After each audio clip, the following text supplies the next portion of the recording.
Baik, selamat siang. Selamat jumpa.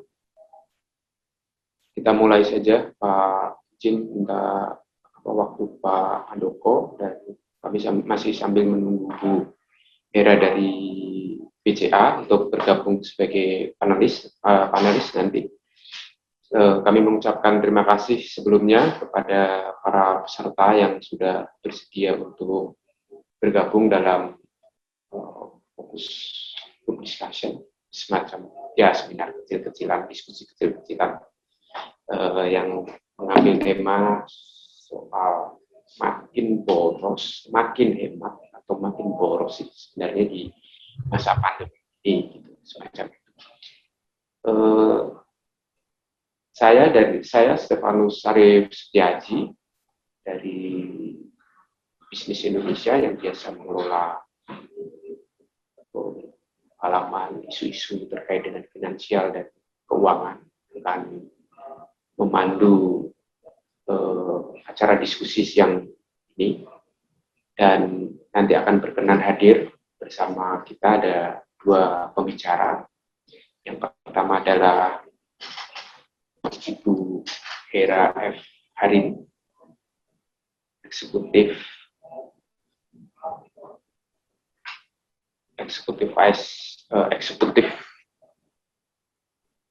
Corporate Communication di PT Bank Sentral Asia Tbk. Kemudian nanti juga akan bergabung bersama kami juga adalah Bapak Handoko, seorang praktisi financial planner dari OneSight Consulting ya Pak ya, OneSight Consulting, yang sudah cukup lama berkiprah di bidang ini.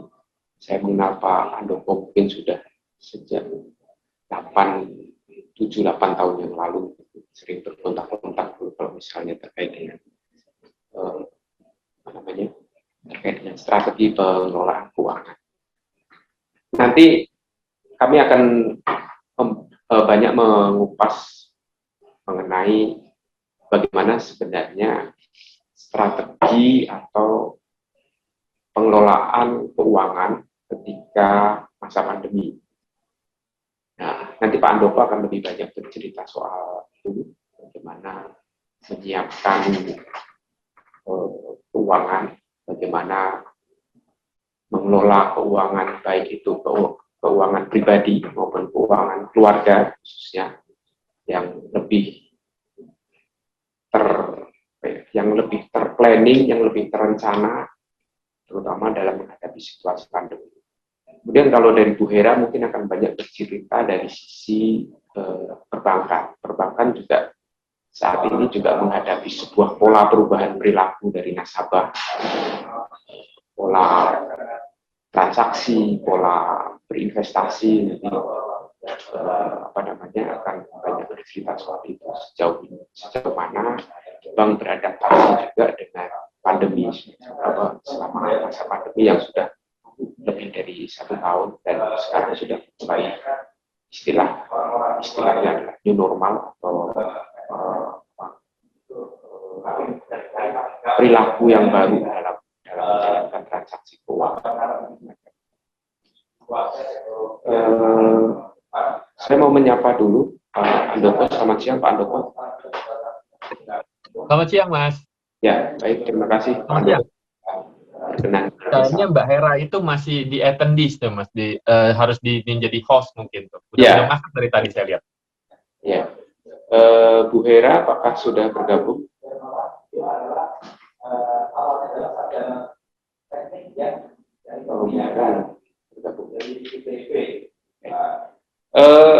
Untuk saya izin kalau kayak gitu Pak Handoko dulu untuk nanti untuk sharing semacam itu Pak ya, Pak Handoko lebih dulu. Silakan Mas.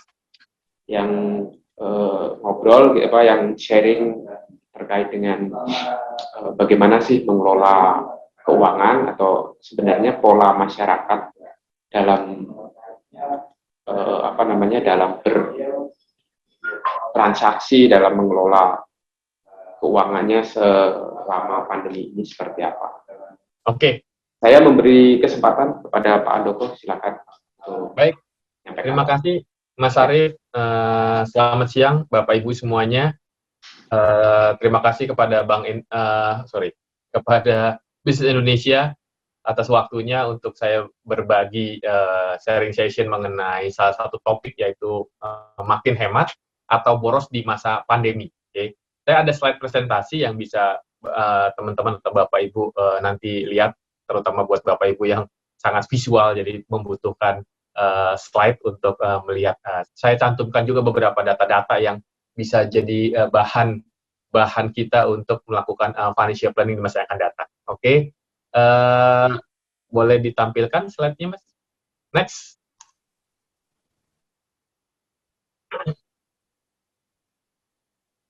Next. Nah, ini profil saya saat ini sebagai perencana keuangan dan sebagai CEO dari PT Jasa Keuangan Indonesia dan founder dari OneShield Financial Planning. Itu ada beberapa pengalaman-pengalaman saya kurang lebih seperti itu nanti. Silakan. Next. Ada berapa audiens kalau boleh tahu saya, Mas, di sini? Ini hadir bersama kami ada sekitar 12 partisipan. Oke, baik. Biasanya saya suka tanya tuh, mereka hasil akhir apa sih yang ingin terjadi pada teman-teman setelah sesi ini, atau sesi dari fokus group discussion kita deh. Jadi oke. Nanti mungkin teman-teman bisa chat aja ya ke Mas Arief ya, supaya kita tahu ekspektasi teman-teman apa. Next ya. Baik, teman-teman, Bapak Ibu semuanya, kita tahu ya di saat masa pandemi ini, kita tahu, next slide ya, Mas, membuat perilaku kita itu berubah, mungkin bisa 180 atau 360 derajat tergantung dari masing-masing yang dialami oleh teman-teman semua. Saya cermati begini, Bapak Ibu teman-teman semuanya, bahwa ternyata di saat COVID-19 itu ada beberapa pengeluaran kita yang berpotensi meningkat saat pandemi. Contoh, yaitu otomatis hampir semua dari kita mungkin ngalamin bahwa kita semua working from home, sekolahnya juga dari rumah atau apapun dari rumah. Otomatis membuat kita membutuhkan beberapa device yang bisa membantu dalam bekerja atau anak-anak kita sekolah. Contoh ya, dulu anak saya itu saya nggak kasih handphone.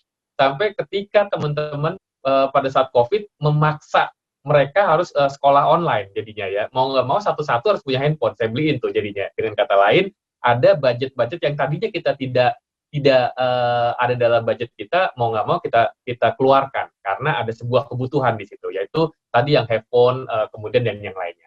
Nah, tapi handphone aja nggak cukup karena mereka juga harus dibuatkan atau dibelikan paket data. Kalau kita menggunakan paket data yang misalnya langganan dari beberapa provider, seringkali mereka problem tuh begitu di sharing gitu kan jadinya, apalagi pekerjaan saya yang sering melakukan sharing session ke masyarakat, ke beberapa institusi, membuat harus memilih paket data yang bisa menjamin bahwa paket datanya itu paling tidak lebih baik lah, tidak ada yang putus-putus misalnya, dan paket data itu tidak cukup hanya untuk 1-2 orang, tapi juga serumah, jadinya masing-masing harus dibelikan ya. Kemudian yang berikutnya lagi teman-teman, mulai tuh kalau sering di rumah, banyak makan misalnya, kebutuhan untuk makan meningkat ya. Kemudian dulu kita mungkin tidak terlalu mikirin mengenai kesehatan kita, tapi sekarang dengan adanya COVID-19, teman-teman pasti punya budget-budget tentu yang terkait dengan kesehatan, misalnya suplemen, vitamin, dan yang lainnya ya. Kemudian yang berikutnya lagi adalah yang berpotensi meningkat adalah karena Anda banyak di rumah, otomatis mungkin jadi boring ya, teman-teman akhirnya akan membeli beberapa paket-paket langganan, misalnya Netflix, YouTube Premium, kemudian Spotify dan yang lainnya ya, yang sehingga lagi-lagi akan menambah terkait dengan paket data ya. Nah, banyak di rumah, kerja di rumah, tiba-tiba AC-nya atau listriknya meningkat, nah itu juga menjadi salah satu pengeluaran yang berpotensi meningkat pada saat pandemi ya. Oke, next slide. Tetapi saya cermati ya teman-teman, Bapak Ibu semuanya, bahwa selain ada potensi meningkat, saya cermati juga ada yang berpotensi menurun nih ya, terutama terkait misalnya pakaian ya. Kalau teman-teman perhatikan mungkin sekarang kalau yang working from home udah jarang tuh mungkin beli baju-baju buat kerjaan gitu ya. Kecuali ada beberapa teman-teman yang seperti Mbak Hera mungkin yang di bank harus datang setiap hari, mau nggak mau mereka mungkin masih ada budget itu ya. Kemudian mobilitasnya kan kemudian dibatasi sehingga mungkin dari sisi transport atau terkait dengan transportasi lah mungkin jadi berkurang ya. Makan mungkin dulu restoran banyak buka sampai jam 10, sekarang jam 9 dibatasi ya. Saya cermati waktu awal-awal 6 bulan pertama sih saya cermati sih hampir kena imbas tuh ya, terkait mall misalnya. Tapi sekarang saya lihat sih udah rame ya, saya lihat ya. Saya nggak tahu apakah kontrolnya berkurang atau masyarakat yang semakin cuek misalnya. Tapi yang berikutnya lagi adalah membership. Misalnya contoh teman-teman nge-gym, itu saya lihat sih juga udah mulai dibatasin juga ya, ada beberapa ya. Kemudian yang lainnya nonton, entertain ya, kumpul sama teman, ada beberapa yang mereka masih ngikutin protokol kesehatan dan yang lainnya ya. Next. Nah, saya tampilkan juga nih teman-teman ada data dari OECD yang menyatakan bahwa, next slide, tolong dibantu. Next slide, oke. Dari OECD menyatakan bahwa masyarakat Indonesia itu adalah masyarakat yang tidak siap menghadapi krisis ternyata ya. Karena dari data OECD menyatakan masyarakat Indonesia itu hanya menyiapkan 1 pekan kalau misalnya terjadi krisis, teman-teman. Jadi di teorinya perencanaan keuangan, teman-teman, Bapak Ibu semua, biasanya kita itu di saat bukan krisis ya, kita harus menyiapkan dana darurat paling tidak 3 sampai 6 kali ke depan pengeluaran kita ke depan ya. Tetapi ternyata faktanya bahwa OECD menyatakan masyarakat Indonesia itu tidak siap hadapi krisis karena hanya menyiapkan dana darurat kurang lebih 1 pekan. Ya, itu berapa persen tuh? Kurang lebih hampir 46% kurang lebih ya. Masyarakat Indonesia yang menyiapkan dana darurat itu hanya 1 pekan atau 1 minggu ya. Nah, berarti ketika suatu hari terjadi krisis, teman-teman kayak kemarin misalnya mengalami PHK, pengurangan gaji, itu pastinya akan mempengaruhi keuangan mereka ya. Next slide. Dan pada saat yang bersamaan, next slide, tolong dibantu. Nah, pada saat bersamaan saya munculkan juga data dari studi Inventure Alvara, justru di saat pandemi itu membuat masyarakat kita itu pengertian atau pemahaman atau awareness financial planning-nya itu jadi meningkat. Karena tadi pada saat itu mereka menyadari, oh ternyata pada saat krisis di mana sebagian dari mereka ada yang di PHK atau dirumahkan atau dikurangi gajinya, membuat mereka sadar bahwa perlu buat mereka untuk menyiapkan dana darurat ya, itu contoh. Dan yang pada saat yang bersamaan kita cermati juga Bapak Ibu di saat pandemi itu kemudian rumah sakit penuh, ada beberapa orang yang misalnya kena penyakit tertentu misalnya selain COVID misalnya ya, dan ternyata penuh, atau sebagian mereka mengandalkan BPJS misalnya, tetapi tidak bisa digunakan karena dikhususkan untuk pasien COVID jadinya, sehingga membuat mereka harus merogoh kocek mereka untuk kalau suatu hari mereka dirawat terkait dengan karena kesehatan ya. Sehingga slide berikutnya, sebagian masyarakat kalau ini 74% financial planning awareness-nya meningkat. Next slide. 78% kurang lebih. Next slide. Slide selanjutnya. Bukan. Ya ini. 78% bukan, sebelumnya. Nah, ini dia, insurance is now becoming a necessity. Artinya gini teman-teman, Bapak Ibu ya, bahwa membuat masyarakat juga mulai melek terhadap peranan asuransi jiwa dan asuransi kesehatan. Kenapa? Karena kita lihat di sosial media kita misalnya, atau di beberapa media tertentu yang misalnya menyatakan beberapa orang-orang yang kita kenal dekat atau orang terkenal misalnya itu tiba-tiba meninggal karena COVID ya. Bisa jadi karena mereka telat dalam hal penanganannya, sehingga pada saat ke rumah sakit misalnya karena penuh mengantri misalnya, atau mereka harus menunggu karena tadi nggak punya biaya, salah satu contoh ya, sehingga membuat mereka sadar betapa pentingnya asuransi jiwa buat keluarga mereka, dan yang kedua adalah betapa pentingnya memiliki asuransi kesehatan ya, itu jadi penting juga, sehingga otomatis akan menambah salah satu pos buat si individu atau keluarga dalam konteks pembelian premi asuransi. Itu contohnya. Next slide. Next slide.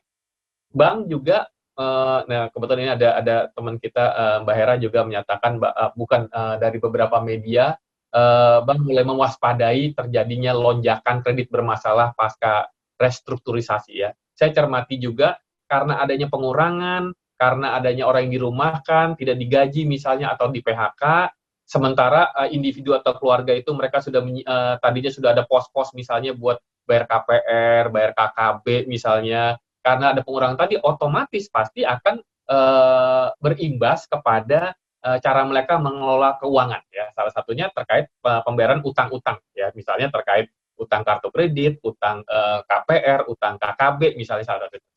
Saya beberapa kali ketemu individu keluarga yang ketika gajinya dikurangi sehingga membuat mereka melakukan restrukturisasi terhadap pembayaran KPR mereka atau KKB mereka, atau ada yang bahkan karena mereka tidak melakukan restrukturisasi hilang sama sekali penghasilannya, membuat apa yang sudah dia lakukan misalnya pembelian KKB untuk contoh untuk transportasi online ya tidak bisa dilanjutkan dan harus diambil oleh lembaga leasing ya, di mana tempat dia melakukan pembayaran pembelian mobil misalnya, padahal misalnya cicilan dia mungkin hanya tinggal beberapa bulan atau tinggal 1 tahun. Saya beberapa kali misalnya ketemu di transportasi online driver-driver yang cukup mengenaskan sebenarnya, padahal mereka tinggal hanya 1 tahun atau beberapa bulan kemudian, gara-gara mereka tidak bisa melanjutkan lagi pembayaran cicilan tersebut. Ya, next slide. Next slide, teman-teman. Oke, saya tampilkan data lagi dari Digital 2021, itu ada kurang satunya Indonesia dari Hotsuite ya. Di mana di sini adalah faktor financial inclusion, di mana masyarakat kita tuh sudah memiliki account di financial institution itu kurang lebih 48,9%, di mana mereka hanya 2,4% yang memiliki kartu kredit ya. Kemudian yang memiliki mobile money account-nya 3,1%, yang membeli online ya, atau membuat pembelian online itu 11,2% ya. Yang menarik adalah rasanya pria itu lebih senang melakukan transaksi dengan kartu kredit lebih tinggi dibandingkan para wanita, yaitu 3,1 berbanding 1,9%. Tetapi dalam konteks misalnya melakukan pembelian transaksi online, ternyata wanita itu lebih tinggi dibandingkan pria. Di situ perbandingannya adalah 12,19% dibandingkan 9,4%. Next slide. Lanjut lagi nih, data berikutnya. Next slide. Oke, ini e-commerce activity overview, teman-teman. Sebagian besar mereka mencari beberapa produk melalui search online itu untuk membelinya ya, 93%. Nah, ini juga nih menjadi salah satu godaan kita nih, teman-teman. Bermula dari mengunjungi online retail site atau store, 87,3%. Kemudian akhirnya timbul keinginan, dari keinginan itu akhirnya membuat mereka untuk membeli, ya. Itu kemudian beberapa yang perlu dilakukan. Next slide. Pembelian melalui mobile phone juga 79,1% tuh, kalau kita cermati ya. Datanya menyatakan gitu. Ini per Januari 2021. Next slide.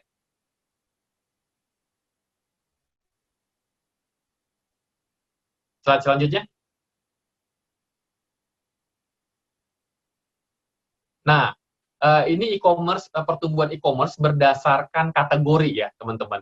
Kita lihat di saat COVID-19 itu pembatasan PSBB dan yang lainnya mempengaruhi terhadap industri travel ya, accommodation ya, mobilitas kita dibatasi, itu turun minus 45,8%. Yang menarik ya, kalau saya cermati itu ada beberapa yang 3 atau 5 besarnya itu adalah pertama ada di peningkatan dalam food and personal care. Tadi saya bilang bahwa mungkin tadinya nggak kepikir tuh misalnya saya nggak tahu apakah suplemen itu masuk ke sini nih, salah satu contoh ya.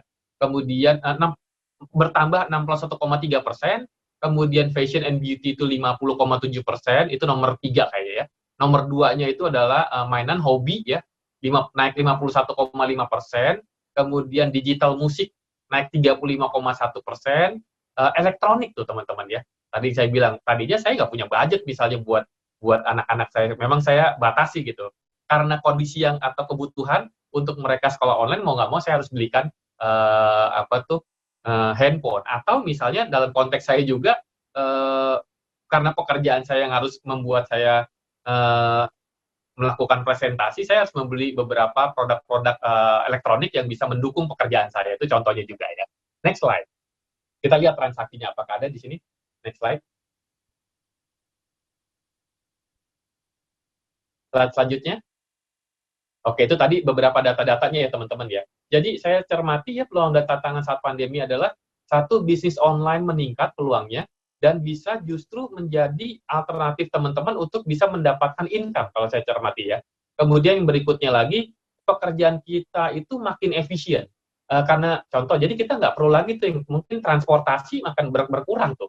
Makan di luar akan berkurang ya, salah satu contoh. Ini terkait juga nomor 3, working from home ya. Sementara pada saat bersamaan, contoh buat saya sendiri, ketika saya justru nggak pernah kebayang bahwa saya bisa mendapatkan income dari online misalnya. Contoh misalnya sharing session melakukan materi melalui online. Bahkan marketnya bisa jadi lebih luas. Mungkin pada saat offline dulu hanya Jakarta yang bisa saya tap gitu marketnya. Tapi begitu online, ternyata marketnya itu bisa luar kota atau bahkan luar negeri. Ya, itu beberapa yang saya cermati, contoh dalam case saya misalnya.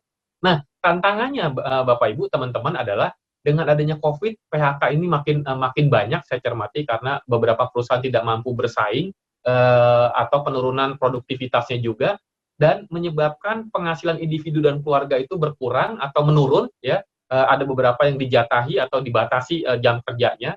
Nah, ini meningkat ya. Waktu itu ada Menteri Agama masih Pak Fahrul Raji yang kemudian melakukan dengar pendapat dengan DPR, angka perceraian meningkat ya.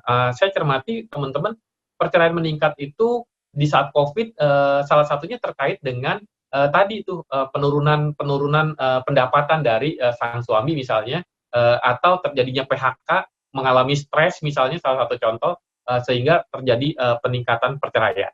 Kemudian yang keempat itu tadi kan kita data-data tadi sudah sebenarnya juga membuat kita ada godaan e-commerce tuh tadi ya.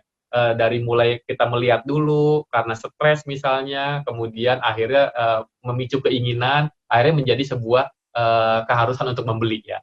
Pada saat yang bersamaan terjadi yang kredit macet berpotensi meningkat, terutama buat teman-teman yang mengalami pengaruh terhadap di perusahaannya, kemudian mempengaruhi juga terhadap penghasilan teman-teman. Misalnya tadi PHK atau pembatasan kerja atau pengurangan jam kerja misalnya.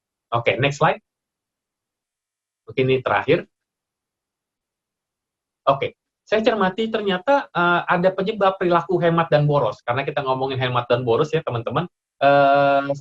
Saya singgung dari sisi psikologi juga nih teman-teman ya. Yang pertama adalah stres ya.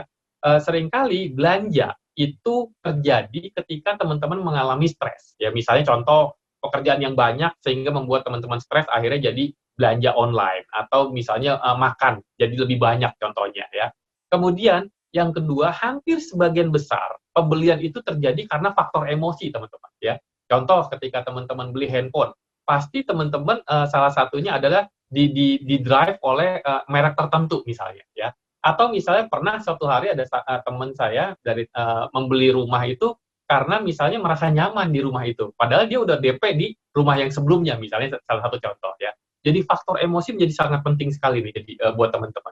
Yang berikutnya lagi adalah pengalaman hidup individu atau keluarga. Misalnya contoh, kalau seseorang pernah mengalami kehilangan, biasanya dia akan cenderung untuk menjadi lebih hati-hati dalam melakukan atau mengelola keuangan. Ya, itu contoh. Atau misalnya yang berikut bisa jadi pada saat dia pernah mengalami kehilangan, justru ada dalam mindset-nya dia itu nggak bisa menabung atau melakukan investasi karena tertanam dalam dirinya bahwa saya nggak bisa menjaga uang saya, itu misalnya salah satu contoh ya. Kemudian yang keempat, kalau saya cermati juga ada juga nih nilai-nilai ditanamkan dalam keluarga. Misalnya gini teman-teman Bapak Ibu ya, adalah ada keluarga yang ditanamkan dalam nilai-nilai ditanamkan adalah, nah kalau kamu punya uang, sisihkan buat masa depan, misalnya 10% atau 5% ya.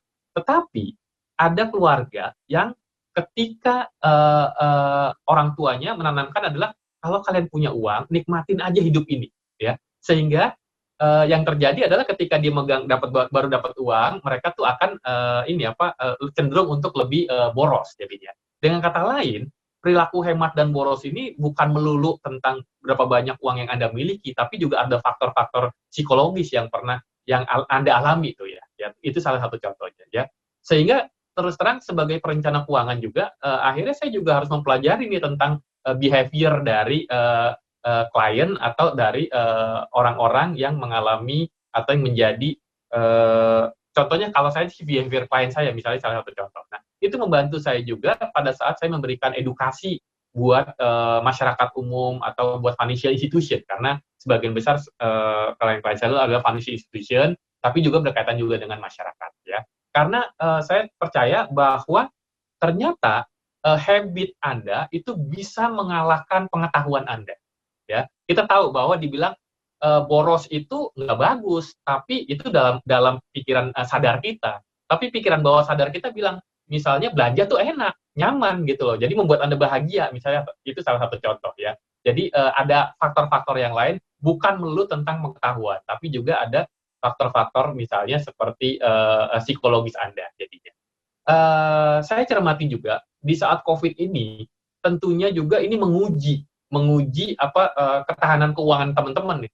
Ada orang-orang yang misalnya, contohnya ketika mereka punya keuangan yang bagus. Contoh keuangan yang bagus adalah mereka menyiapkan dana darurat. Mereka masih punya investasinya.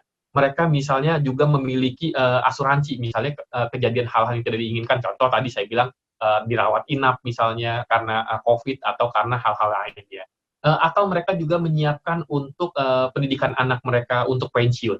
Tapi ada orang yang kemudian ketika mereka punya penghasilan itu habis buat gaya hidupnya dia, habis buat mengentertain dirinya atau keluarganya gitu misalnya, tanpa memikirkan masa yang akan datang ya. Makanya saya bikin buku judulnya Manage Your Cash Flow, Manage Your Life.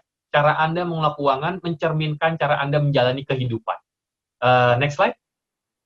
Saya rasa itu yang terakhir mungkin. Ada next slide?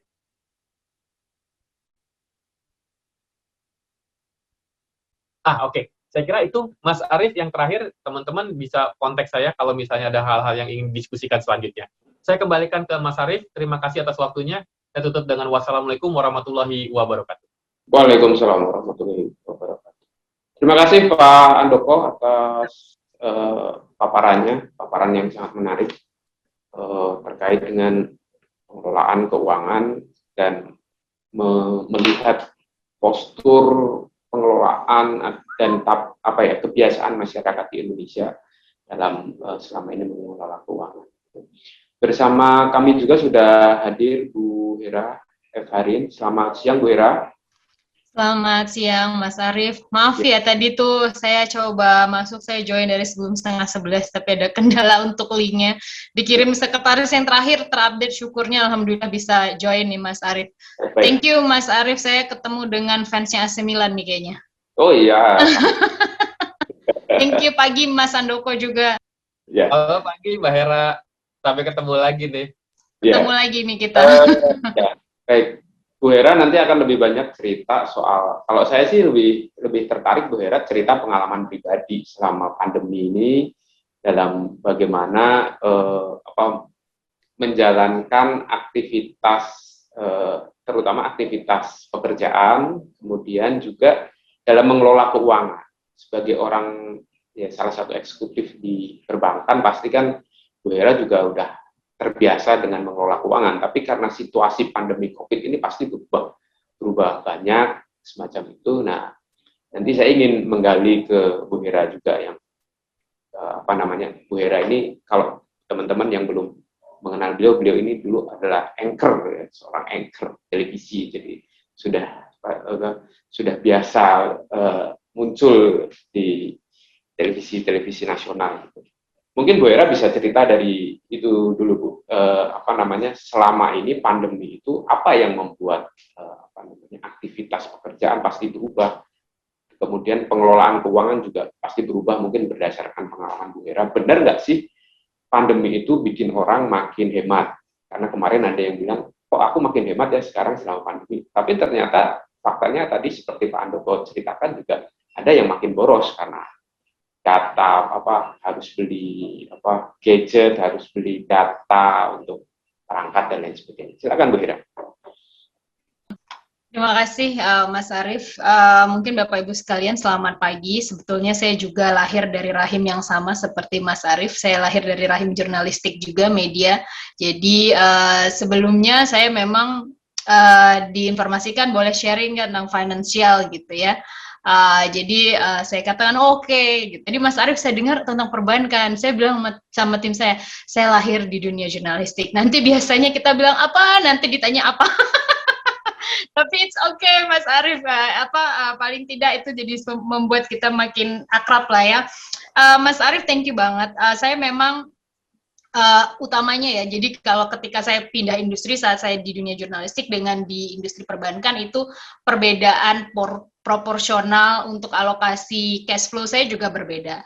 Dulu karena kebetulan saya di CNBC Mas Arief, jadi saya dulu kita punya integritas, saya tidak boleh investasi saham karena itu ada conflict of interest. Jadi saya sangat memegang itu. Jadi selama saya jadi wartawan, saya tidak pernah wartawan ekonomi, saya tidak pernah berinvestasi saham. Ini boleh dicek nanti kalau ada, saya nggak pernah berinvestasi saham karena conflict of interest yang saya tekankan karena saya pikir itu penting ya ketika kita punya integriti atas profesi kita gitu. Tapi ketika saya sudah di industri perbankan, kemudian karena ini highly regulated, kita ada laporan ke OJK, ya saya pikir lebih terbuka. Jadi kita diperbolehkan as long as kita itu memberikan keterbukaan informasi begitu ya. Nah sehingga saya pikir saya mulai masuk ke saham. Jadi itu akan mengubah nanti mungkin Mas Andoko lebih paham tuh. Artinya selama ini yang porsi untuk investasi saya nggak pernah alokasikan cash flow. Sekarang semenjak saya jadi bankir, saya yang tahu ilmunya sekarang justru mengimplementasikan gitu. Jadi saya mulai masuk ke investasi.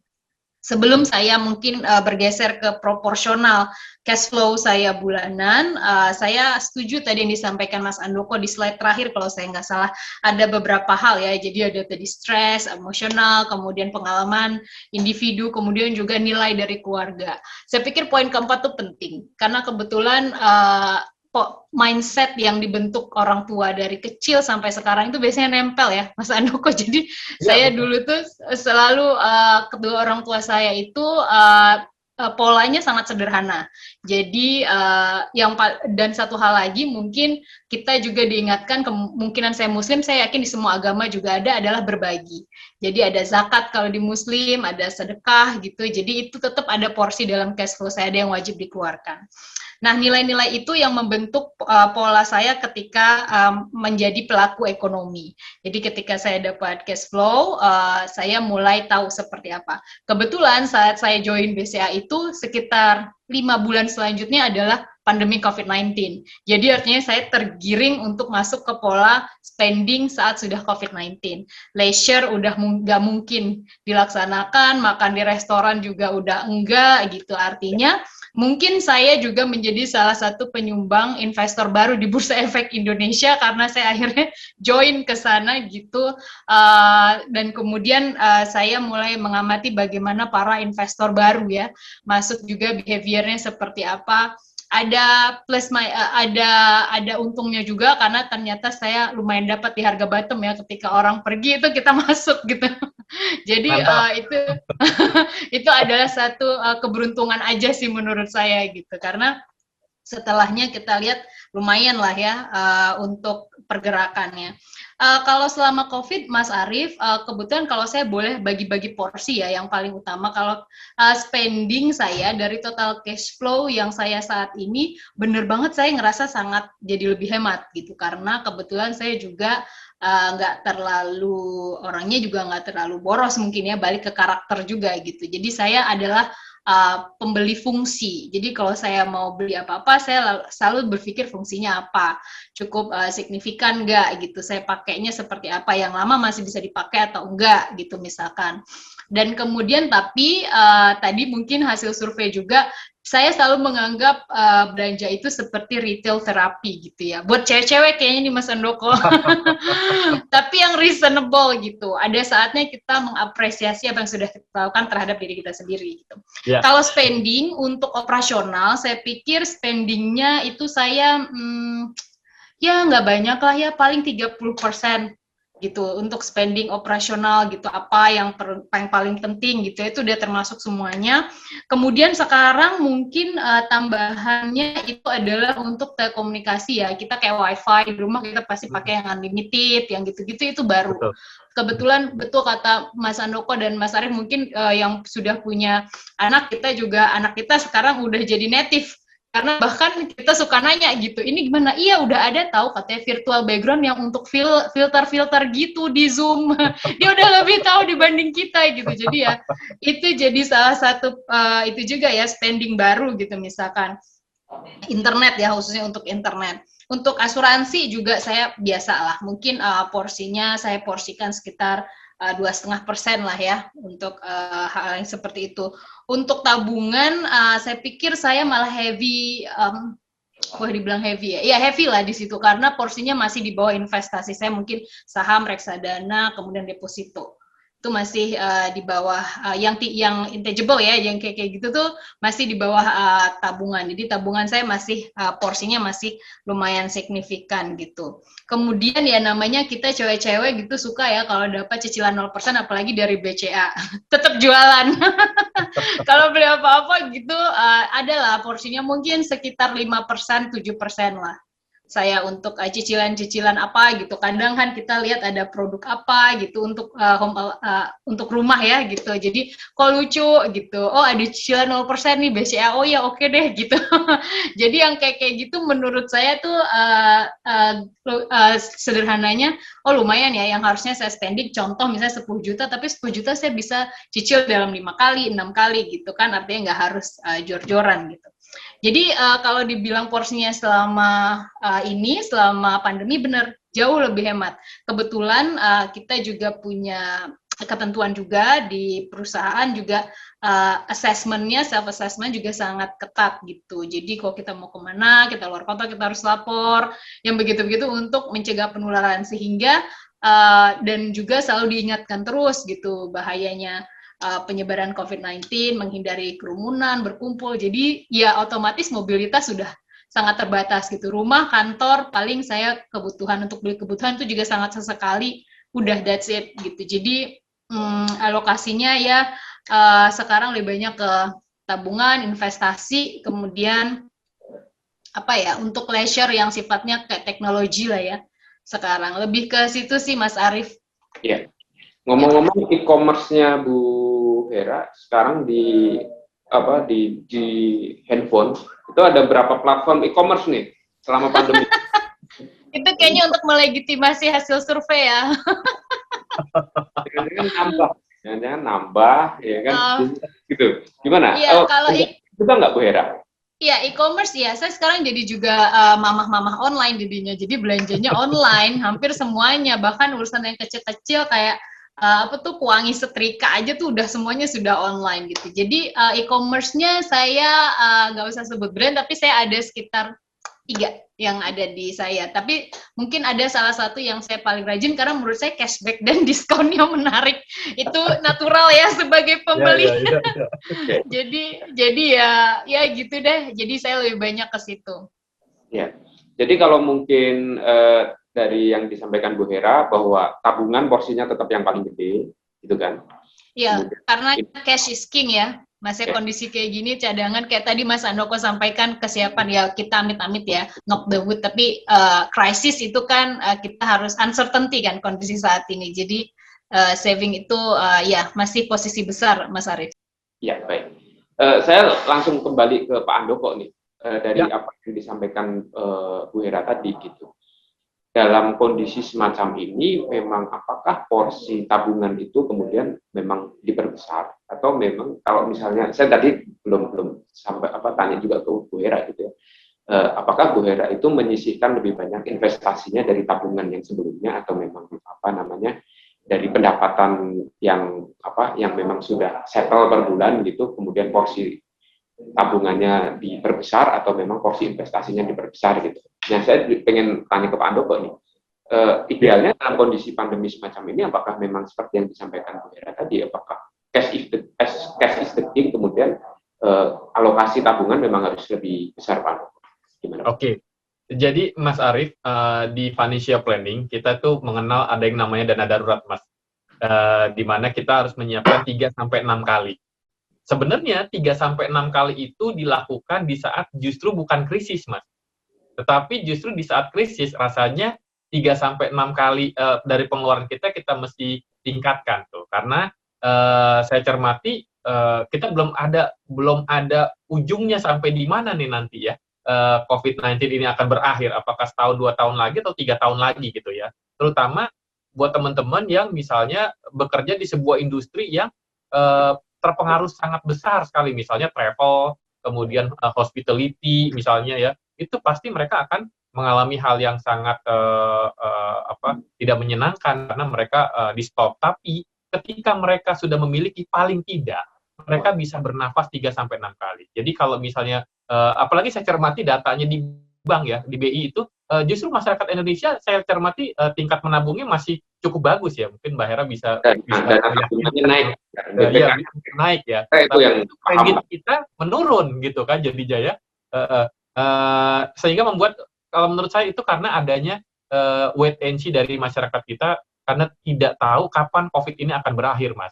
Saya lihat sih begitu. Jadi pada saat yang bersamaan kan gini, kalau ngomongin pertumbuhan ekonomi, di mana pertumbuhan ekonomi kita itu di-generate dari terbesarnya dari consumption, ya. Kalau kita sebenarnya dalam konteks kita meningkatkan tabungan adalah dalam konteks adalah untuk supaya bisa bertahan nih karena adanya COVID yang tidak tahu ujungnya ada di mana gitu ya. Tapi dari sisi ekonomi makro kan kalau kita hanya simpen aja kan justru tidak menyumbang pertumbuhan ekonomi, walaupun sebenarnya pertumbuhan ekonomi itu justru harus orang-orang menengah ke atas yang mereka harus spending. Saat ini kan mereka kayak menahan.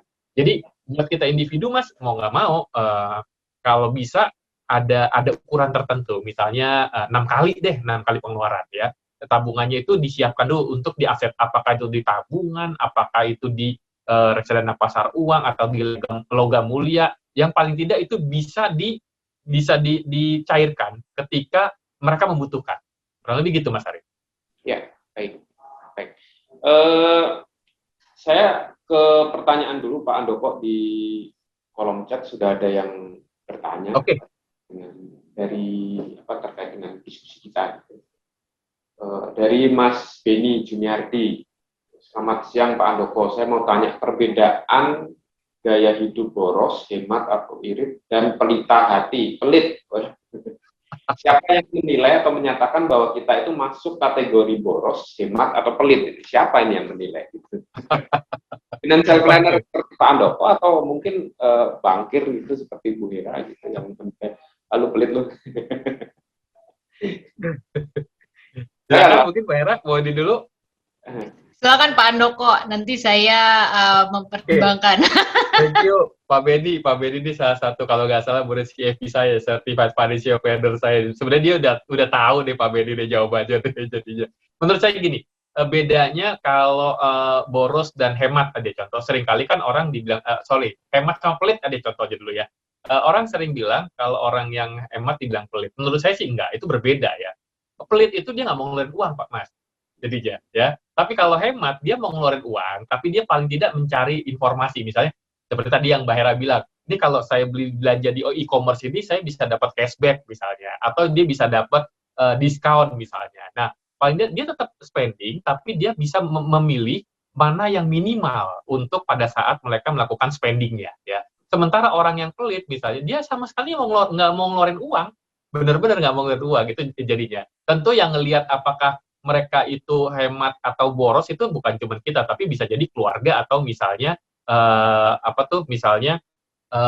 teman misalnya, salah satu contoh. Saya seringkali juga di keluarga misalnya saya menekankan misalnya sama keluarga saya, anak-anak saya untuk kita lakukan penghematan misalnya. Karena seringkali mereka dalam tanda kutip suka bercanda sama saya, papa tuh pelit dibilang gitu. Saya bilang sama mereka, sepelit-pelitnya papa, paling tidak kamu masih bisa makan Sabtu Minggu di mall, saya bilang. Sepelit-pelitnya papa, kalian masih bisa jalan-jalan ke luar negeri misalnya, atau liburan, saya bilang gitu jadinya. Dan jadi mereka bisa ngelihat itu sebagai bagian bedanya pelit sama hemat, satu contoh Mas. Jadinya. Kurang lebih sih itu ya. Jadi kalau jawaban saya kurang lebih itu, Mas Arif. Silakan. Mungkin bisa ditambah Mbak Hera.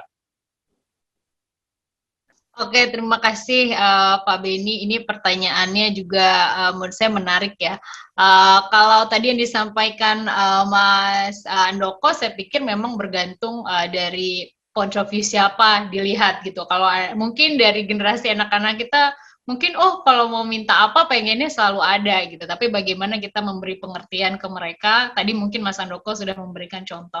Kalau pertanyaan Pak Beni ini menarik. Kalau misalnya mengganti TV kita diganti ke smart TV, terus ditambah soundbar, apakah ini masuk kategori boros?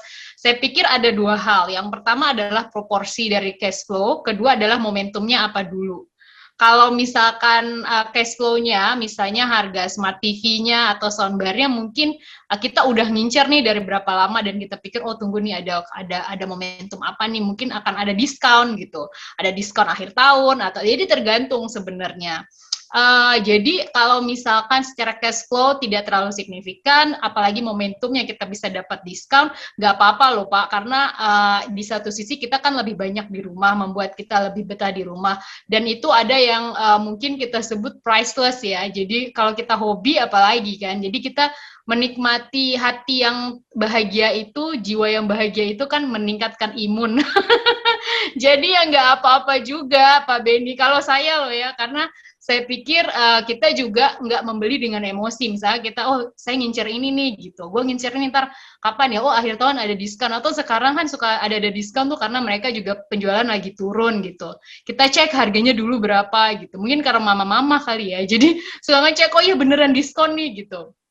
Jadi ya nggak apa-apa lah Pak Beni, tergantung mas di cash flow kita harganya yang berapa kan ada tuh. Kalau kita mau cari yang mahal banget gitu, apakah itu merusak cash flow kita sangat besar? Kalau enggak ya nggak apa-apa, karena itu juga terapi supaya kita bahagia dan imunnya kuat juga gitu. Dan kalau pelit, saya pikir pelit itu kayak gini, ketika ada temen lo cuan kripto sampai 300 atau 500%, tapi tetap aja nggak traktir lo, itu pelit banget deh. Itu parah banget gitu. Terus dia serok lagi waktu murah gitu misalnya. Nah itu sih pelit sih. Atau datang gitu misalnya mau sebat tuh bagi dong gitu. Nah itu kelewatan. Itu bercanda receh sih ya Pak Beni. Tapi saya pikir itu sih itu pelit lah. Tapi kalau misalkan hemat tuh dia masih bisa memenuhi kebutuhan sendiri, nggak ganggu financial orang lain gitu. Nah saya ingin bertanya yang secara khusus soal proteksi nih Pak Andoko maupun Bu Hera terkait asuransi gitu. Misalnya bahwa selama pandemi ini memang isu kesehatan kan menjadi sangat sensitif, menjadi sangat gitu. Nah, Nah, kalau melihat tadi seperti yang dipaparkan Pak Andoko misalnya, atau bahkan datanya OJK, penetrasi asuransi di Indonesia itu masih rendah. Artinya kebiasaan masyarakat Indonesia untuk membeli produk asuransi juga belum begitu tinggi gitu tingkat kesadarannya gitu. Nah, artinya dengan situasi semacam ini, ketika kalau boleh dikatakan saya lebih hemat, jadi ada kelebihan dana atau kelebihan uang, apakah memang idealnya dibelikan di produk asuransi semacam itu? Bagaimana kira-kira nanti Pak Andoko bisa jelaskan gitu, Bu Hera gitu, apakah memang kita lebih baik dialokasikan untuk membeli produk asuransi? Dan gini, kebiasaan kita kalau sudah beli produk asuransi nggak ada kenapa-napa, kemudian selesai sudah gitu. Nah, dalam situasi yang seperti ini yang kita juga belum tahu kapan berakhirnya pandemi COVID ini, apakah memang ya harusnya jangka panjang nih untuk yang produk-produk asuransi? Gimana Pak Andoko?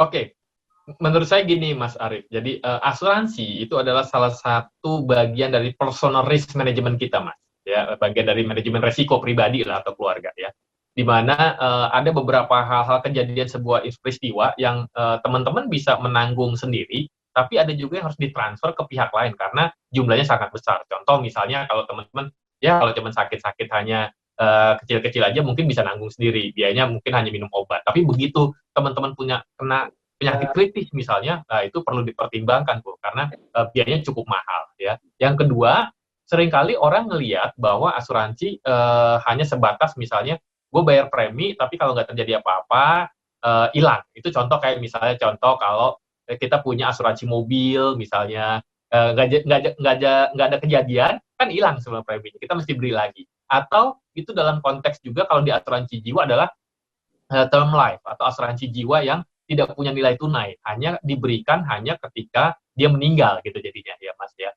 Nah, tapi kita perlu juga mengetahui bahwa pada saat kita ingin mencapai tujuan keuangan kan sebenarnya itu kita pengen suatu hari anak-anak sekolah dengan yang terbaik, kita bisa pensiun yang sejahtera, kemudian punya investasi yang lain ya.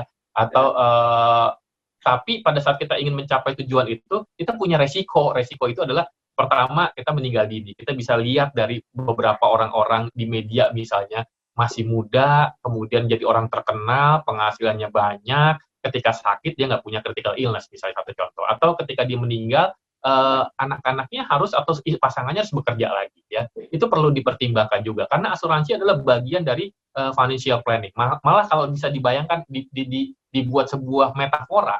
Jadi Mas Ari lagi saya mengasumsikan perencanaan keuangan itu seperti rumah Mas Ari.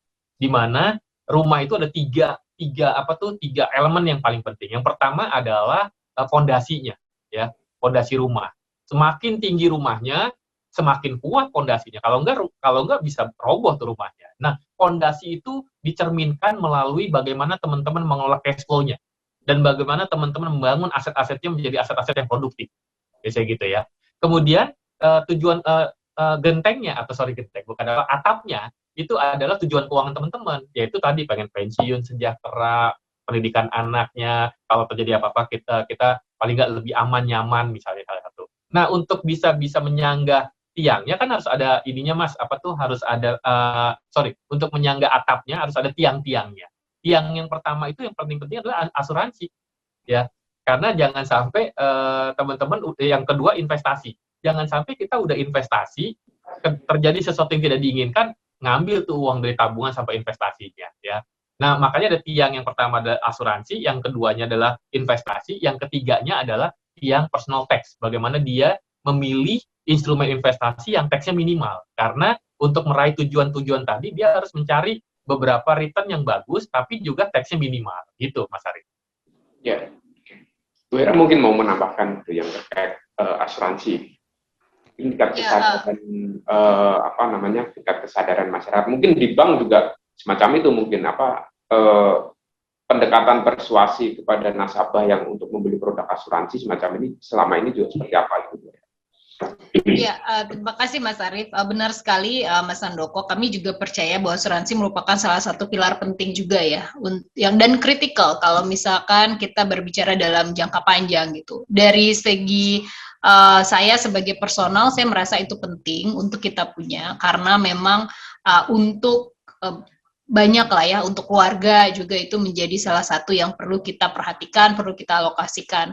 Kalau dari perbankan sendiri, kita juga melihat bahwa banyak nasabah kita yang sudah menyadari hal itu dan mereka ketika kita diskusi gitu, mereka juga memandang bahwa asuransi itu penting. Jadi Bapak Ibu sekalian, saya pikir asuransi juga merupakan salah satu yang perlu kita alokasikan dari pendapatan ataupun cash flow kita dalam berkeluarga ya. Apalagi kita sudah punya untuk diri kita sendiri, misalkan untuk anak kita juga jadi lebih confidence ya kalau kita punya gitu, Mas Ari.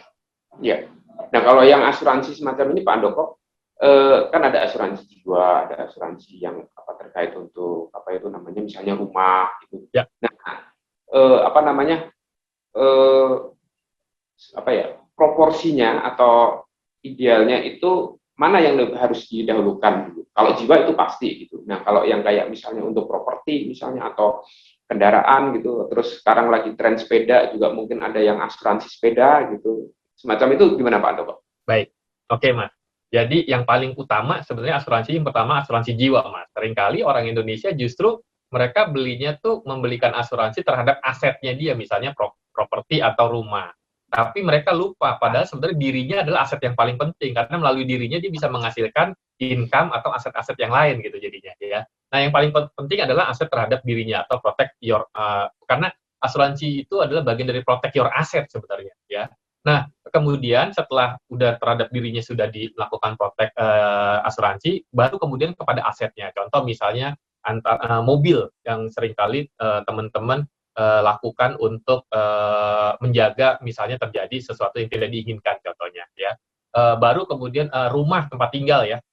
Sebenarnya sih tempat tinggal dulu Mas kalau misalnya memungkinkan. Baru kemudian rumahnya ya, baru mungkin yang biasa digunakan untuk kayak seperti sepeda dan yang lainnya ya. Hanya seringkali mereka lupa, mereka beli asuransi kerugian itu dilakukan pada saat mereka masih kredit. Begitu udah lunas mereka lupa tuh biasanya Mas. Ya. Gitu. Ya, mereka lupa untuk melakukan asuransi. Bahkan Mas, kadang-kadang kalau teman-teman melakukan traveling, itu jangan lupa loh untuk melakukan juga asuransi traveling ya, Gitu. ya travel insurance. Karena mereka sering jalan-jalan, tapi mereka lupa. Mereka bisa biaya bayar puluhan juta untuk jalan-jalan, tapi mereka lupa beli travel insurance ya. Suatu hari misalnya terjadi sakit atau bahkan kehilangan dokumen aja bisa di-cover oleh asuransi dari travel insurance. Gitu. Gitu. Saya pernah Mas memiliki sahabat teman saya yang punya penghasilan 1 miliar setahun, punya rumah, punya mobil 2, tapi dia punya asuransi jiwa Mas. Gitu jadinya. Ya. Itu menarik tuh yang soal travel insurance juga Pak ya. Jadi diingatkan setiap kali kita perjalanan, kan biasanya itu kalau di aplikasi sekarang misalnya apalah ya, aplikasi pembelian tiket itu sudah ada itu. Iya, betul. Insurance atau tidak, itu mestinya harusnya ikut di checklist Pak ya untuk. Iya betul, itu satu yang wajib kalau saya melakukan travel itu insurance dulu tuh Mas. Jadinya. Jadi buat yang mendengarkan diskusi ini, menonton diskusi ini itu penting tuh semacam itu. Walaupun kadang sebenarnya nilainya sih nggak seberapa Pak ya, kadang cuma kecil. Ya, kecil. Itu tapi untuk menjamin proteksi juga. Baik. Betul. Itu dilakukan juga nggak Bu Hera? Kalau misalnya jangan Bu Hera lupa kalau misalnya bepergian kemudian checklist insurance. Ini jawaban jujur ya. Jadi memang kadang-kadang saya ngerasa saya selalu kalau baca emang yang tanggung apa aja sih gitu. Misalkan itu kita ya bagasi gitu. Mungkin kita ada barang beberapa yang berharga gitu. Terus berapa yang dijaminkan sekitar 10%. Aduh, kok kecil ya gitu. Terus dia charge kita berapa sih? Aduh ya udah deh nggak usah gitu. Kadang-kadang gitu Pak Dok, ini pengakuan dosa nih. Tapi beberapa perjalanan saya checklist, tapi tidak selalu sejujurnya karena saya suka perhatikan gitu. Oke, berapa ya? Oh dia tanggung berapa? Terus charge-nya sekian ya. Aduh kok nggak sepadan ya gitu. Biasalah ya, saya namanya juga wartawan ekonomi dari zaman dulu, sekarang jadi bankir, jadi maunya yang sepadan, terus fasilitasnya juga banyak, mau enaknya aja gitu. Jadi ya jawabannya itu Mas Arief tidak selalu, tapi beberapa dalam perjalanan tertentu saya pikir saya checklist gitu untuk asuransi perjalanan gitu. Tapi saya boleh tanya nggak Mas Arief dalam hal ini yang mungkin ke Mas Handoko ya? Ya. Mas Handoko, beberapa perusahaan memberikan fasilitas kesehatan, ya, asuransi kesehatan untuk pekerja, bahkan ada yang full coverage untuk keluarga. Apakah dalam posisi itu, ini juga diskusi saya dan teman-teman ya, tidak hanya di BCA, jadi teman-teman saya di media, teman-teman saya di company lain gitu. Kalau kita lagi dulu-dulu suka ngobrol gitu.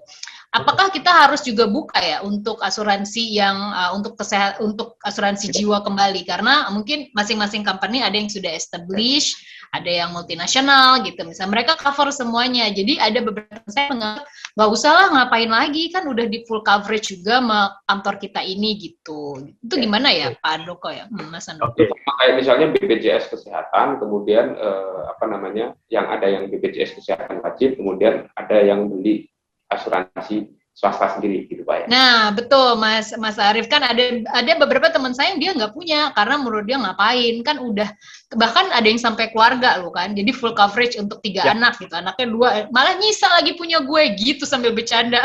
Jadi ngapain buka asuransi jiwa lagi gitu? Gimana Mas Handoko? Jadi kalau saya ngelihatnya, kalau misalnya mereka punya asuransi, saya minta mereka tanya sama company-nya, di coverage-nya sampai berapa banyak. Tanya sama perusahaannya uang pertanggungan berapa di covernya gitu ya. Terus yang kedua, saya lihat kebutuhan ininya Mbak Hera, apa kebutuhan asuransinya dia. Jadi saya punya salah satu formulanya soalnya. Saya lihat contohnya, apakah dia punya utang nggak nih sama contoh. Kalau saya punya utang kartu kredit, utang KPR ya sama KKB, di cover asuransi nggak Mbak Hera? Saya ngambil di BCA misalnya. Biasanya satu Suatu paket hari saya deh, misalnya Bapak A ngambil KPR di BCA, ngambil KKB di BCA, suatu KPR 10 tahun, tahun ketiga dia meninggal. KPR lunas nggak? Ya lunas, Pak. Lunas Ya. kan ya? Ya, Nah, kalau KKB ngambil kontrak 4 tahun, tahun kedua dia meninggal, lunas nggak? lunas, Pak. Iya. Lunas. Kalau dia ngambilnya kredit modal kerja, ada nggak asuransinya? Misalnya saya usaha nih, saya ngambil kredit modal kerja. Nah, biasanya itu nggak ada asuransinya tuh, Mbak Hera, ya, karena pakainya agunan, gitu kan, ya, sehingga kalau suatu hari dia meninggal, maka dia akan diambil agunannya, gitu. Jadi biasanya saya akan melihat apakah dia punya utang-utang yang dia tidak di-cover oleh asuransi. Biasanya utang-utang kepada teman, sahabat, orang tua, partner bisnis, biasanya gitu jadinya. Terus yang berikutnya, yang kedua, saya akan lihat income replacement-nya dia. Kalau suatu hari keluarga yang ditinggalkan itu meninggal, kemudian pencari nafkah tunggalnya meninggal, dia mau di-cover sampai berapa tahun? Jadi dengan gaya hidup yang sama, misalnya gitu, Mbak Hera. Contoh misalnya ada seseorang umur 30 tahun, dia mau di-cover sampai saya usia pensiun deh, berarti kan 25 tahun ke depan. Saya akan hitung tuh berapa income replacement dia yang hilang, gitu jadinya. Yang ketiga adalah kalau suatu hari dia meninggal atau di keluarganya itu tradisinya gimana? Kalau meninggal itu apakah ada upacara besar? Misalnya kalau dia orang Bali ada ngaben di situ. Kalau orang Toraja ada tedong di situ. Atau dia dimakamkannya justru di daerah di San Diego Hills misalnya. Itu kan cukup mahal kan? Ya enggak? Kemudian yang E-nya adalah education, pendidikan anaknya gimana? Hitung berapa biaya pendidikannya sekarang sama di masa yang akan datang. Ya, dia punya aset apa nih? Properti kah misalnya? Kalau properti suatu hari si yang punya aset itu meninggal, maka pada saat dipindah asetnya itu ada yang namanya BPHTB, biaya perolehan hak. Kemudian yang di cover sama perusahaan berapa? Katakan misalnya 1 miliar, kebutuhan dia adalah 5 miliar. Kan dia masih punya Mbak sebenarnya 4 miliar yang harus dia ambil. Itu contoh. Kecuali dia cover semuanya. Yang kedua, mungkinkah dia akan bertahan terus di perusahaan tersebut suatu hari nanti, kalau misalnya perusahaannya goyang, atau dia bahkan pindah, tapi tidak di-cover oleh perusahaan yang sama, coverage-nya tidak sama, misalnya. Terkait misalnya asuransi kesehatan. Jadi, kalau misalnya di perusahaannya asuransi kesehatannya masih di-cover, oke. Saya punya klien, dia kerja di sebuah perusahaan consulting internasional, the Big Four, saat ini dia unlimited. Tapi dia tetap mau ngambil asuransi kesehatan. Kenapa? Dia punya pengalaman, soalnya orang tuanya dulu sakit, kemudian pindah gitu jadinya, pindah kantor, atau dia pensiun misalnya. Sehingga pada saat diambil udah nggak memungkinkan, karena ada pre-existing condition di perusahaan asuransi. Ada asuransi kesehatan, kalau dia pernah punya diabetes, maka nggak bisa di-cover oleh si perusahaan asuransi tersebut. Tapi kalau di perusahaan, di kerja, kan dia bisa di-cover. Pertanyaannya pada saat dia pensiun gimana nanti? Gitu. Apakah masih sama perusahaan meng-cover asuransinya? Itu sih ada beberapa pertanyaan-pertanyaan yang saya tanya ke begitu sama klien saya itu, Mbak Hera.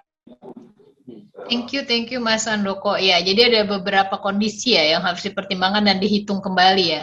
Ya. Oke. Thank you Mas. Baik.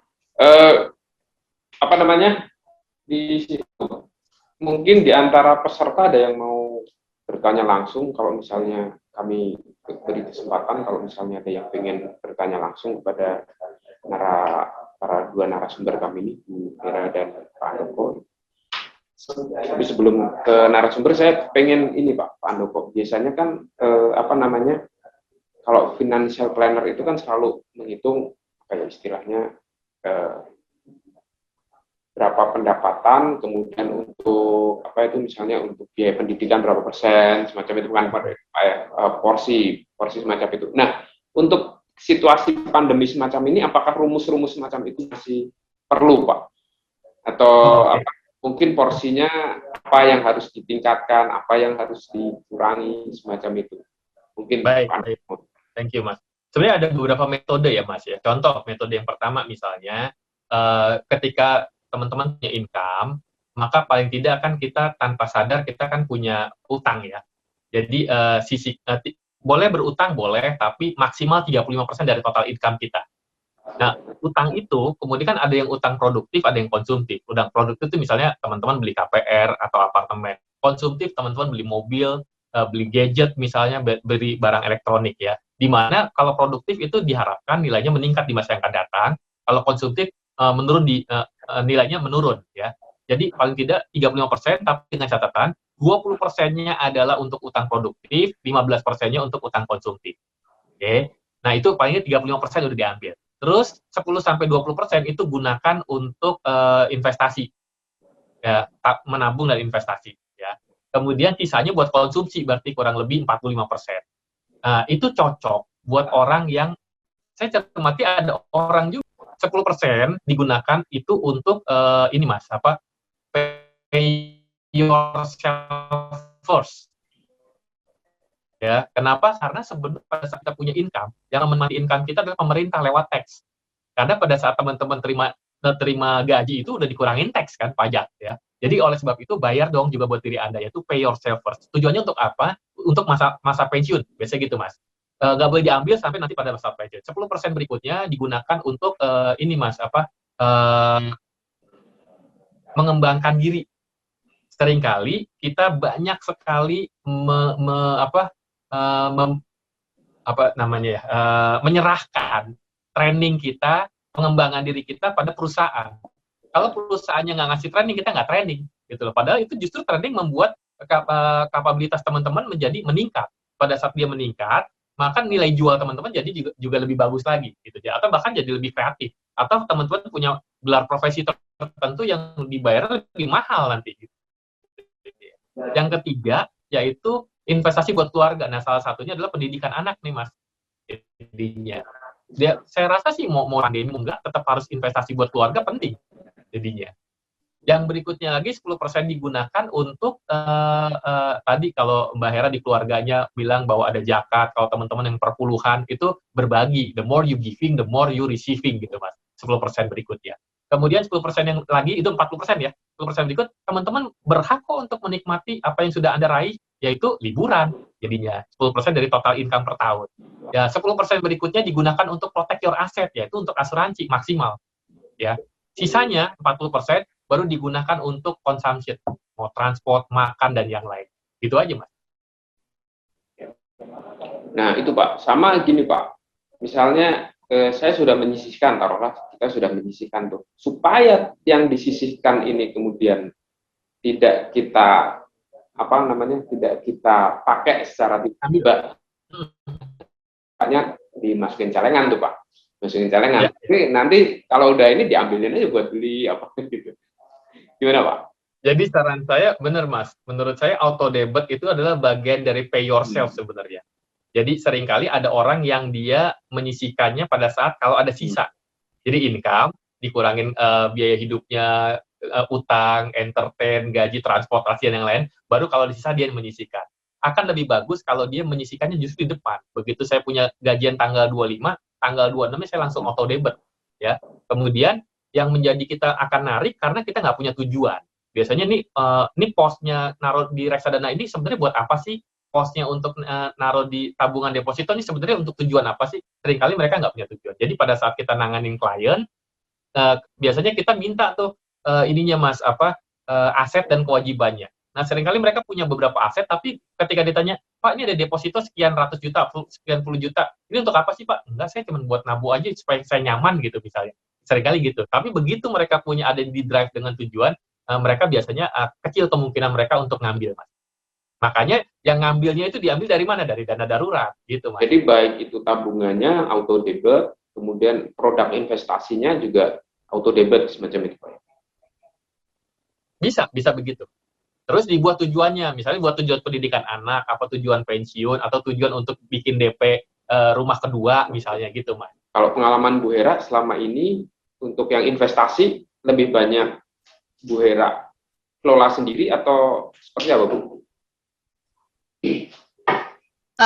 Untuk investasi ada yang saya kelola sendiri, tapi mostly under my control sih ya, Mas Arif ya. Jadi semuanya itu memang saya pikir kita harus sebagai owner of assets dan lain sebagainya, kita harus kontrol karena kita pikir kita yang tahu kan, yang paling tahu. Walaupun memang pasti kita discuss, misalkan tadi bersama mungkin seperti Mas Andoko, kita discuss mungkin dengan financial planner, tapi at the end kan kita yang tahu gitu, kita mau pengelolaannya seperti apa gitu. Jadi ya sebagian besar saya yang kelola sendiri sih kalau untuk investasi Mas Arif, karena ya dari zaman ini ya, kalau dari dulu tuh kalau kita di wartawan ekonomi kan ya pasti Mas Arif tahu lah, pagi-pagi kita udah lihat morning briefing, Bloomberg, CNBC, dan kita, wah ini sentimennya apa gitu. Jadi udah ada sense gitu. Kalau udah di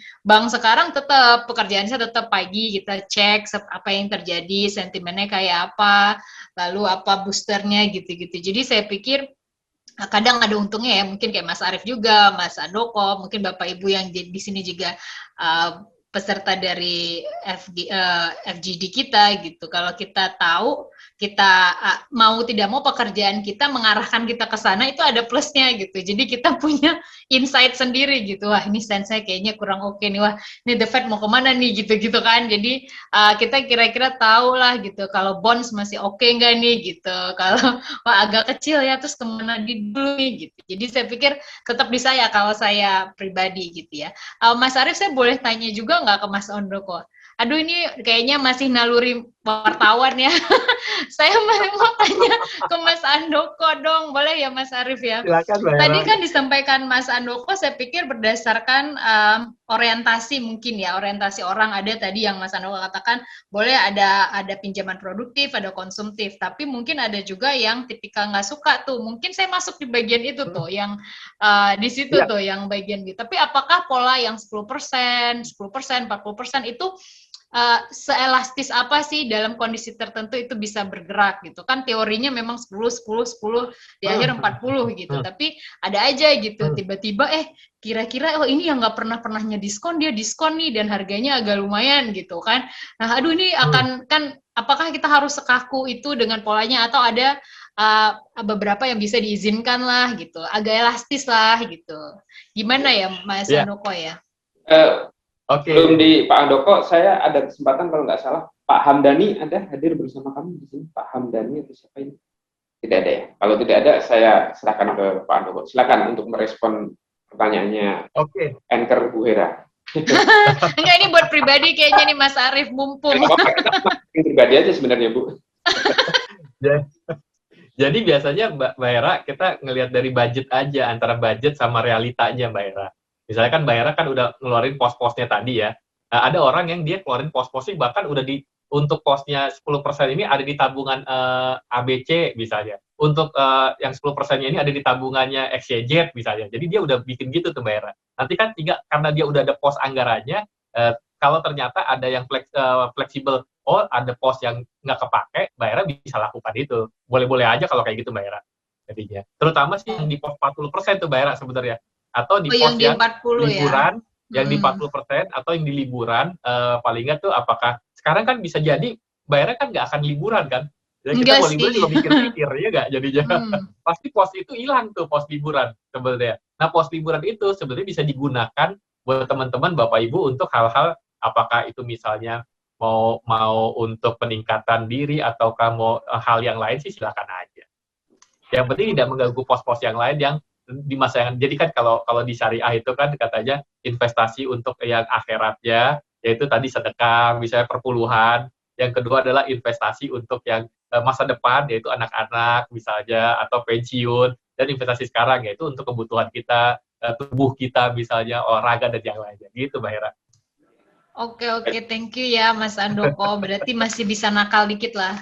Boleh kok pasti, atau jangan terlalu melenceng aja kan, nanti bisa ada ininya tuh feedbacknya gitu kan jadinya.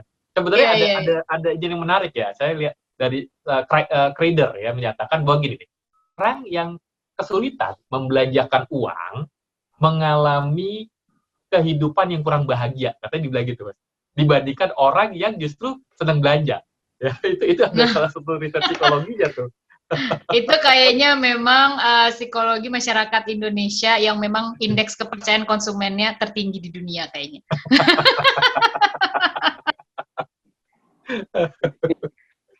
Pak Hamdani Lubis dari IPC Jambi ada bersama kami.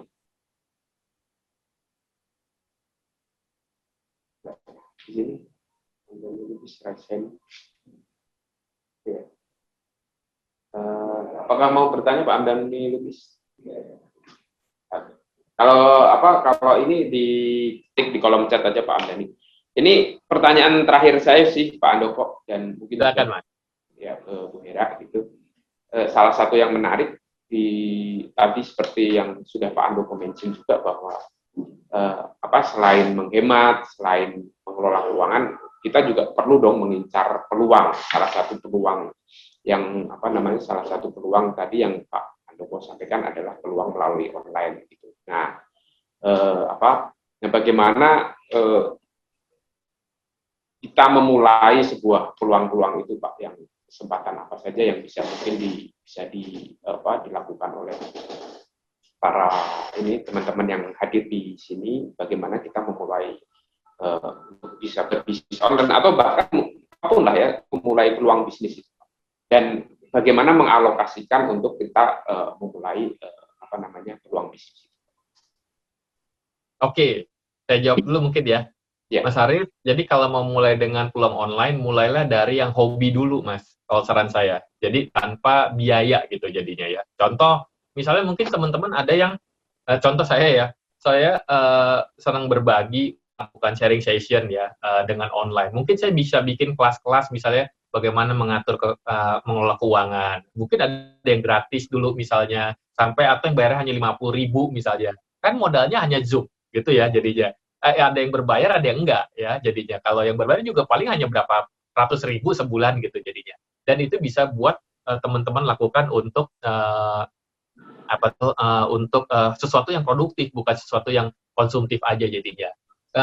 Nah, nanti kalau carilah suatu profesi atau pekerjaan di mana teman-teman senang melakukannya. Jadi mulailah dari yang senang dulu ya. Terus yang kedua, Anda mampu untuk melakukannya atau Anda punya kapabilitas untuk melakukannya. Jadi yang pertama senang, yang kedua Anda mampu melakukannya, yang ketiga ada yang mau bayar. Ini penting juga nih jadinya ya. Ini kan sebuah profesi yang dream job katanya. Kalau Anda senang melakukannya, kemudian Anda mampu melakukannya dan ada yang mau bayar, itu salah satu dream job. Kalau sekarang bilangnya ikigai, kurang lebih gitu.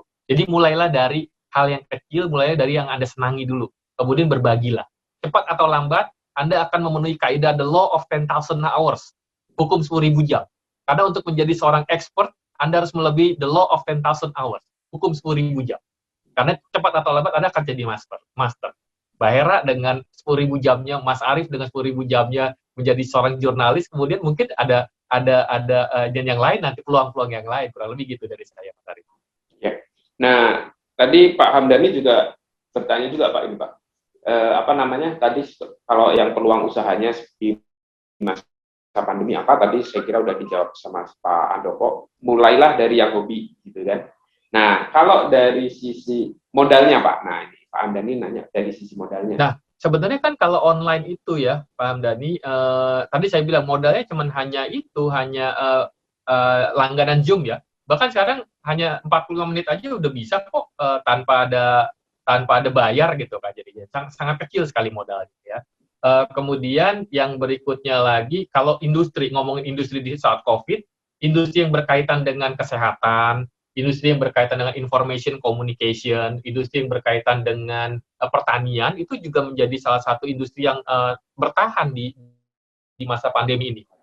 Jadi mereka malah justru positif. Sementara yang lain negatif, seperti farmasi juga salah satu yang bagus juga ya, karena tadi saya bilang orang butuh suplemen dan yang lainnya. Jadi mungkin Pak Hamdani juga bisa ngelihat dari beberapa riset-riset yang dilakukan oleh BPS, kira-kira apa nih industri yang akan diuntungkan pada saat. Karena ternyata di saat krisis ternyata ada dua hal. Kalau pepatah Cina kan bilang krisis itu ada dua, antara peluang sama opportunity gitu jadinya. Nah, Tinggal bagaimana teman-teman, Bapak Ibu melihat di saat krisis ini menjadi sebuah peluang atau enggak. Contoh tadi saya bilang, ternyata saya nggak kebayang tuh Pak Hamdani bahwa saya bisa ngajar melalui online. Dulu mana pernah saya kebayang melalui online. Saya nggak kebayang dulu peserta saya tuh hanya dari Jakarta aja. Karena saya harus offline, saya harus sewa kantor, saya harus sewa co-working space, saya harus sewa venue di hotel gitu ya. Begitu ternyata online, itu semua cost-nya hilang jadinya. Justru di saat COVID ini, bisnis kami turun 10% revenue-nya.